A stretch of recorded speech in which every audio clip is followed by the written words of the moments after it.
10-15 দিন ভিতৰত মই নাজানো ছাৰতে কোন দিনৰ ভিতৰত এটা টাইম আছে আমাৰ 10-15-20 দিনৰ ভিতৰত আলফা ভংগ কৰি দিব। আমি অলপ নিজৰ মানুহখিনিৰ কথা পাতিব লাগিব, ফটক এটা ইমোচনেল কথা ভংগ কৰি দিব, বন্দুক চৰকাৰক জমা দি দিব, আমি ঘৰৰ মানুহ ঘৰত গুচি যাম।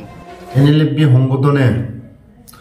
অসম চৰকাৰ, অসম পুলিচ, ভাৰত চৰকাৰৰ আইনৰ মাজত থাকি পেলাই আহ্বান জনাই আছে। পুৰা ক্লিয়াৰ এণ্ড কাট কথা যে এইটো মানে পুলিচৰ নিৰ্দেশ নহয়, এইটো ৰাজনীতিৰ ষড়যন্ত্ৰ বুলি আমি ক'বলৈ পৰা যায়। এইটো ভিডিঅ' নিউজটি চাও বুজি খাবাই। बर' हारिनि थाखाय आसाम सरकार, आसाम पुलिस माने इसिबां एलार्जि। आमी जाना मते दिन राति फरेस्ट बरुवा डांगरियाए निउज चेनेल, टीवी चेनेलर सदाय आह्वान जनाय, भारत सरकाৰৰ आह्वान जनाय, অসম सरकाৰৰ आह्वान जनाय, অসম सरकारि एलार्जि हुआ नाय। जोङो आफादखौ सानसे नङा सानसे सिफायखागोन, नाथाय बे नङा जे जोङो आफादखौ हर गेजेर ससेयाव बेफोरबायदि सोरनिबा पुलिसनि नारसिननायाव, सोरबा पलिटिकेल प्रेसारनि नारसिननायाव जों आफादखौ सिफायगोन। बे नङा, जों आफादखौ सिफायगोन जेब्ला जोंनि आफादनि थांखि बिथांखिफोरा मोगथाङाव महर मोनजोबगोन, अब्ला जोङो जोंनि आफादखौ सिफायगोन। दा जोङो दुखु मोननाय फोरमायदों, जोंखौ बेफोरबायदि जोंनि थाबाय थानाय डेरायावहाय थांनानै जोंखौ बेफोरबायदि होखांहैनाय। दा सेंग्राफोरा गोदाव सोराव जानानै दङ, थांनाय हरनिफ्रायनो सेंग्राफोरा बहा थानो बहा मानो जानानै दङ। दा आङो बेखौसो बुंनो सानदों, दिनै जायफोरा जोंनि सेंग्राफ्रा मैया केम्पनिफ्राय ओंखारलांनानै बायदि बायदि जायगाफ्राव दङ, बै सेंग्राफोरा दिनै गाबोननि गेजेराव जुदि माबा मोनसे जाथायफोर मावोब्ला বা माबा मोनसे गिदिर क्राइमफोर मावोब्ला बेनि ৰেছপনচিবিলিটিखौ सोर लागोन? दा जों এই চুক্তিৰ জৰিয়তে এটা কথা নিশ্চিত হৈ গ'ল যে ইয়াত যেন তেওঁলোকে চুক্তি সলনি আমাৰ বিজেপিৰ এখন গেৰুৱা মোটামুটি এজেণ্ডা তেওঁলোকে হয়তো অসমলৈকে আনিলে। আসাম চৰকাৰ, আসাম পুলিচ মানে ইছিবাং এলাৰ্জি। আমি জানা মতে দিন ৰাতি ফৰেষ্ট বৰুৱা ডাঙৰীয়ায়ে নিউজ চেনেল, টিভি চেনেলৰ সদায় আহ্বান জনায়, ভাৰত চৰকাৰৰ আহ্বান জনায়, অসম চৰকাৰৰ আহ্বান জনায়। অসম চৰকাৰে এলাৰ্জি হোৱা নাই, ভাৰত চৰকাৰে এলাৰ্জি হোৱা নাই। NLFB বড়ো মাজত জন্ম হ'ল। বিটিআৰ একৰ্ড হোৱা পাছত বা বিটিআৰ শান্তি চুক্তি হোৱা মাজত NLFB কেইটাবিলাক কেছ শেষ হ'ব লাগে। NLFB বিলাক যিমান জেলত আছে এইবিলাক জেলৰ পৰা ওলাব লাগে। আজিলৈকে একজনে হওক দুজনে হওক আমি জানা মতে 60 জন আছে বুলি আমি গম পাই। আৰু NLFB বিলাক যিমান যেতিয়া জংঘলত থকা টাইমত কেছ ভুল কাম কৰিলে এইবিলাক কেছটো শেষ হ'ব লাগে আলোচনাৰ মাজত। আজিলৈকে কেছ শেষ হোৱা নাই বোলে। NLFB সংগঠনে অসম চৰকাৰৰ মাজত থাকি, ভাৰত চৰকাৰৰ মাজত থাকি, আইনৰ মাজত থাকি, অসম পুলিচৰ মাজত থাকি, ভাৰত আইনত থাকি পেলাই আহ্বান জনাই আছে। শান্তি চুক্তি হোৱাৰ পাছত NLFBয়ে আহ্বান জনাই আছিলে যিমান ex-NLFB বিলাক জেলত আছে বিলাক মুক্তি হ'ব লাগে, যিমান ex-NLFB বিলাক কেছ আছে এইবিলাক কেছ শেষ হ'ব লাগে, আৰু বেলেগ উদ্দেশ্য নাই আমি জানা মতে। আৰু লগতে আমি গম পোৱা মতে বড়ো এলেকাৰ NLFB সংগঠনৰ কাৰণে ড্ৰাগছ খোৱা,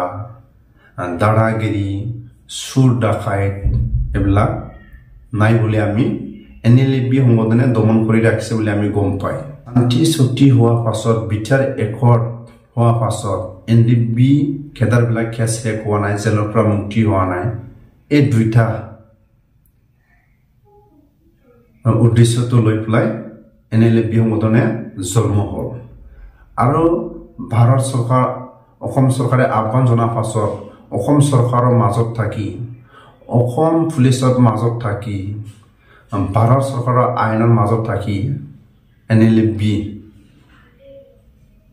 কেইটাবিলাকে আহ্বান জনাই আছে বাৰে বাৰে। আমি জানা মতে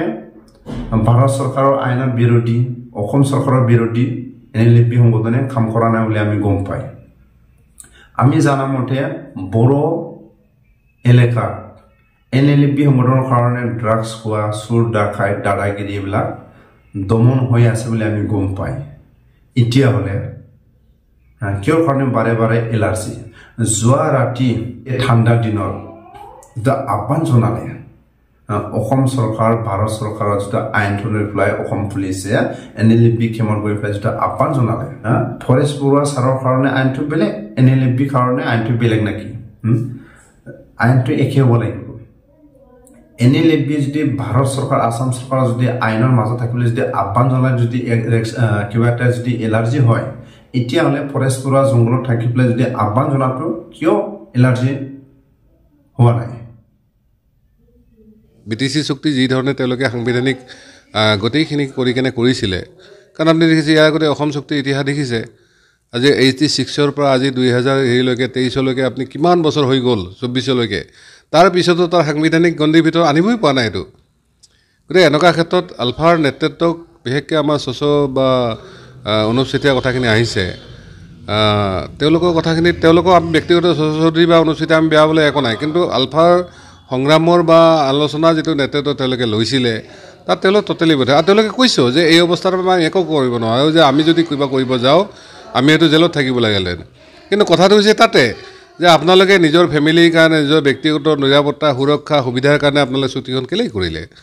যদি অসমৰ ৰাইজৰ কথা বা শহীদখিনিৰ কথা বা গোটেই ৰাইজৰ চেণ্টিমেণ্টটো আপোনালোকে ৰিপ্ৰেজেণ্ট কৰিব নোৱাৰে আপোনালোকে বাদ দিব লাগিছিল চান্দা কৰিব যে আমি নোৱাৰোঁ দে পৰেশভালকৈ থলোঁ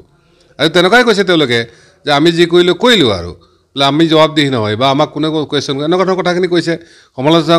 কৰিলেও তেওঁলোকে কেয়াৰ নকৰে আজি 25 বছৰ আমি যে সংগ্ৰাম কৰিলোঁ আমি আজি আমাৰ যিটো জীয়াই আছোঁ যে এইটো বনাছ আছিলে যে আমি কোনো দিনে ভবা নাছিলোঁ যে আমি আকৌ এনেকুৱা জীয়াই থাকিম বহুবাৰ এনেকুৱা হৈছিলে য'ত আমি কিবাকৈ বাচিছোঁ গতিকে এনেকুৱা বহুত ঘটনা হৈছে বহুতে এনেকুৱা ধৰণে বাচি গৈছে গতিকে এনেই যদি কিবা এটা বুজাবুজি হৈছে সেইটো বেলেগ ক'ব লাগে কথা কিন্তু আলফা শান্তি চুক্তি এইটো কেতিয়াও হেৰি নহয় আৰু এটা কথা আহিছে ইয়াতে তেওঁ 10 বছৰ MP আছিলে 10 বছৰ MP থাকি পেলাই তেওঁ অসমৰ আমাৰ আলফাৰ এজন সদস্যক কেতিয়াবা সহায় কৰিছিলেনে এটা উদাহৰণ তেওঁ দিব পাৰিবনে গতিকে তেওঁ MP পুঁজি আছে কিবা পুঁজি আছে তেওঁলোকে পাই থাকে আমাৰ এজন সদস্যক তেওঁ সংস্থাপনৰ ব্যৱস্থা নকৰিলে কিয় তেওঁ যদি আলফা নহ'লহেঁতেন আজি তেওঁ MP হ'ব পাৰিলেহেঁতেন নে আজিকালি বহুত ডাঙৰ ডাঙৰ ব্যৱসায়ী আছে অসমত আলফাৰ পৰা হোৱা প্ৰাক্তন আলফা তেওঁলোকে আলফা নহ'লে আজিকালি তেওঁলোকে ব্যৱসায় কৰিব ইমান ডাঙৰ ডাঙৰ কোটি কোটি টকা শ কোটি টকাৰ ব্যৱসায় কৰিব পাৰিলেহেঁতেন নে আলফা নহ'লে তেওঁলোকে নিজকে ইমান ডাঙৰ ধৰণে প্ৰতিষ্ঠা কৰিব পাৰিলেহেঁতেন নে তেওঁলোকে এই কথাটো অতীতটো আমি কেতিয়াও পাহৰি যাব নালাগে অতীতটো মানে সদায় মনত ৰাখিব লাগে সোঁৱৰণ কৰিব লাগে আমাৰ ইলেকশ্যনত আলফাই কোনো সহায় কৰা নাই তেওঁলোকে বৰঞ্চ আমাক বহিষ্কাৰ কৰিছিলে আমাক ভোট নিদিব লাগে বুলি কৈছিলে হয় আলফাৰ যিখিনি আমাৰ তলৰ কেডাৰ সেইখিনি ইম'চনেলি বা এজন নেতৃত্ব হৈছে আমাৰ লগত সদায় আছে আজিও আছে কালিও থাকিব আৰু সেইকাৰণে আমি ক'ব বাধ্য হৈছোঁ যে তেওঁলোকক যিটো পেকেজ দিছে কিছুমানে তেওঁলোকে কৈছে যে চেণ্ট্ৰেলৰ পৰা 10 লাখ আহিব ষ্টেটৰ পৰা 5 লাখ আহিব 15 লাখ হ'লে ভাবিছে 15 লাখ হ'লে সপোন দেখিছে 15 লাখ হ'লেতো আমাৰ বহুত হৈ যাব আমাৰ চিন্তা নাই সেইকাৰণে তেওঁলোকে হয়তো অলপ ভাবি আছে কিন্তু যিটো আপোনাৰ প্ৰেছ মিটত কৈছে যে যিটো পেকেজ বাকীসকলে তেওঁলোকে আহিব